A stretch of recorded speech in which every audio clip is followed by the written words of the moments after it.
Hey everyone, Leroy here with the latest edition of the 412. In 4 minutes or so, I'll answer an employee question and cover two big topics.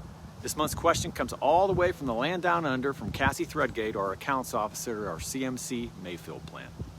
My question to you leading up to the festive season is, what is your favorite Christmas meal?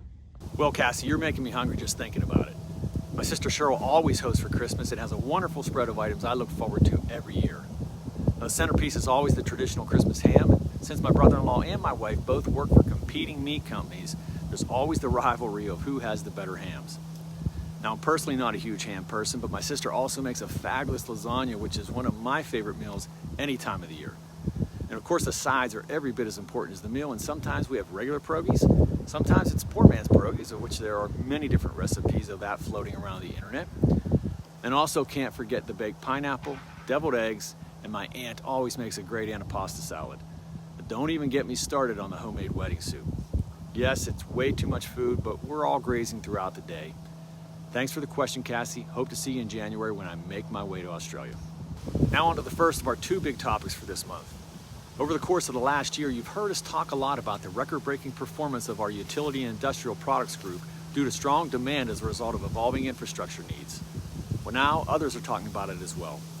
In case you missed it, Koppers was featured in a big way in a November Wall Street Journal article titled "The Electric Car Era Needs a Lot of Really Big Trees" by Ryan December. The article focuses on the increased need for utility poles due to infrastructure spending and grid updates as the world becomes more reliant than ever on digital connectivity. It also includes a robust photo carousel showing how poles are made at our Vidalia, Georgia facility, in addition to quotes from our own UIP VP, Jim Healy, Vidalia plant manager Brad Singleton, and lead pole mill operator Charles Rojo Victoria. The article's been great exposure for Koppers and the work that our people do every day that too often goes under the radar. Imagine a day without utility poles helping to deliver power and digital connectivity. We wouldn't get much accomplished. Now, as a bonus, it bumped up our stock price as the exposure shed light on the important and often overlooked work that we do at Koppers to keep the world's infrastructure safe and strong. And the reporter also let us know that he's been buried in emails from readers interested in poles.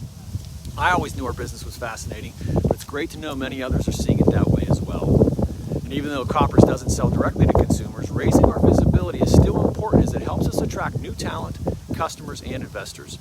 Thanks to Jim, Brad, Rojo, and the entire Vidalia team for representing the very best of Koppers.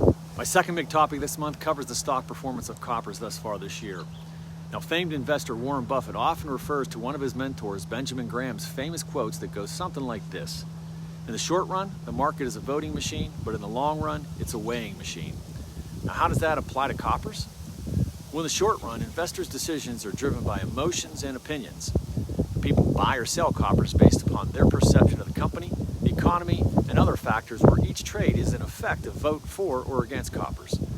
In the long run, however, the market's more like a weighing machine in that the stock of a company like Koppers will reflect and be driven by the underlying fundamentals of the company.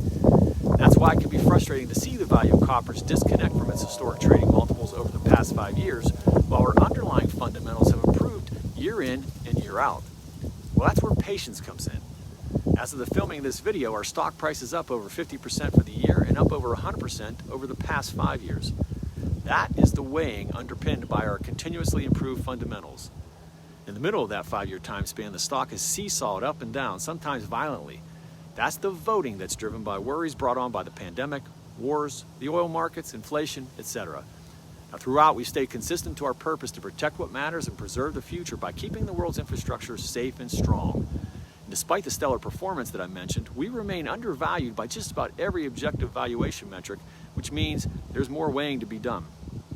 Now, to all Koppers employees around the world, thank you for all you've done to stay focused on the task at hand throughout turbulent times to drive our performance while putting people first and taking care of our planet. So with that, it's hard to believe, but this is my last 412 video of 2023.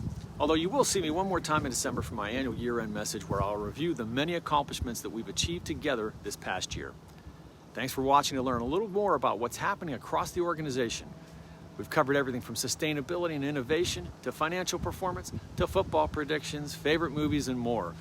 I hope it's been helpful and fun, although we're always open to your feedback to get better. We have some new ideas in store for 2024, so stay tuned.